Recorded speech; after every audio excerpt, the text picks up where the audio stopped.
labadii casharo hore waxaynu ku soo aragnay sida aad frequencies kumaanka aad u isticmaali karto si aad descriptive statisticskaagii aad ugala soo baxdo datadaada inagoo eegnay sida loo analyse gareeyo variableska categoricalka iyo variableska scaleka ah labada nooca. haddaynu si dhaqsaa casharkii hore aynu dib ugu jalleecno waxaynu tagnay analyse descriptive statistics frequencies kadibna waxaynu eegaynay scale variable marka responku Facebook galanta socdoodu ku jiro kan isaga shalay baynu soo qaadnay. okay imika haddaynu chartskan iska reebo waxaan rabaa inaan casharkii shalaystiisa ula soo baxo except chartigan iska reebo imika haddaynu okay dhahaan analyse garayno statisticskeena waxaad arkaysaa 32 respondentskeenii in meanka saacadaha ay ku jiraan Facebook ay tahay 4.5 at the same time waxaad arkaysaa 75% respondentskeenna ka midii inay 6 saacadood oo waxla 5.7 hour ay ku jiraan Facebook marka ay galaan. waxaa dhici karta in aan u baahdo anigoo frequencies kumaankii isticmaalaya in tusaale ahaan aan male iyo female u kala jabiyo statisticskaygan oo aan labada group intaan isbarbar dhigo waxa weeye aan eego bal in differences ay jiraan waxa weeye labadooda u dhexeeya ama similarities ka dhexeeya inay jiraan. si aad taa u samayso waxaad tegi kartaa data markaad tagto waxaad odhanaysaa split file. okay waxaa kuu soo baxaya split file commandkan ayaa kuu soo baxaya halkan waxaad uga sheegaysaa SPSS sida aad daatadan loo gurguray. imika default ahaan analysis by group is off weeyaan filterkaas wuu xidhan yahay oo waxay taagan tahay analyze all cases waxa oo dhan iyo analyze kareen. waxaan samayn karnaa inaynu compare garayno male iyo female markaa gender aan doorto halkan aan ku darayaa group is based on halkaa ku taalo respondents gender ay ku taalo. halkaa markaan doorto hal table oo kanoo kala ah ayuu isu kay barbar dhigayaa rag iyo dumarkii in our case idan gender baynu dooranay. haddaan idhaahdo organize output by groupna malekiina table kanoo kala ah oo gaar uu samaynayaa femalekiina table kanoo kala ah oo gaara. marka in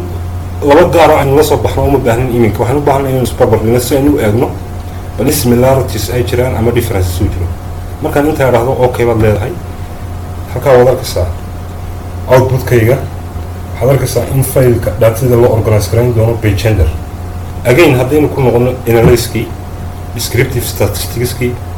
aynu frequencieski tagno inaan waxba ka bedelin aynu okay idhaahno tableka inoo soo baxay waad arkaysaa inuu ka duwan yahay tablekii hore statisticska oo tablekani waa laba kii hore oo kala ah oo isku jira laakiin loo kala qaaday male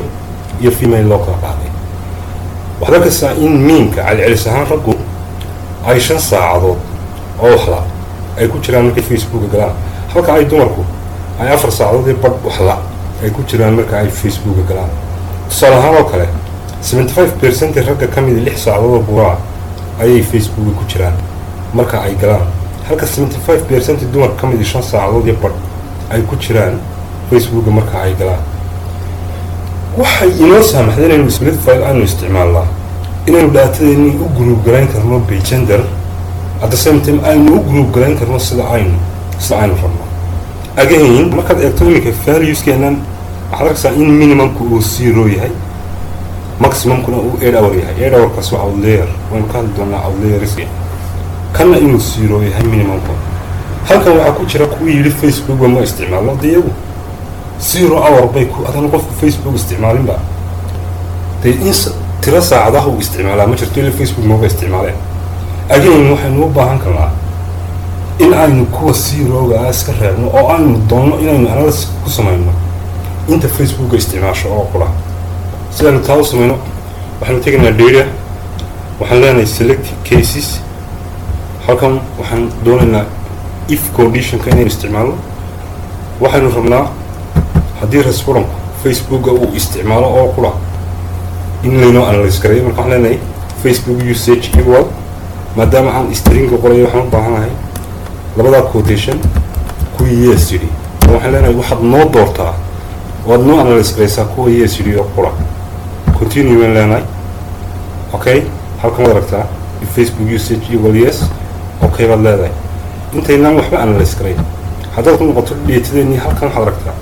inuu ku sameeyey variable له filter كون أي كتالو selected كوا أي كتالو كوا لا أنا لسكرينيو كاي كتالو نص selected وكل جريبيو وإيه هل كنا واحد كارك كرتا وحصار يا كروس تاير وين كاسو مرنا يا كوا لجريبيو كا كلاو ده ولا أنا لسكرين مايو وايد لو ده فيسبوك usage كي أي واحد هذا نو واي هذا كاسو نو بودي مركز select case كوا واحد ينجريبيسا كل عام نري نجرب أي نجريبيسا أوكي هذا يمكن analyze كي يكون هو descriptive status frequencies and variable كي يجي هون analyze كريه اوكي output كي نوصل بحوار ذاك الساعة هل كان minimum كي ايه minimum هو 2 hour كان minimum كي سوى 3 hour وهو هذا كأبو يري لبس ساعات بكتشة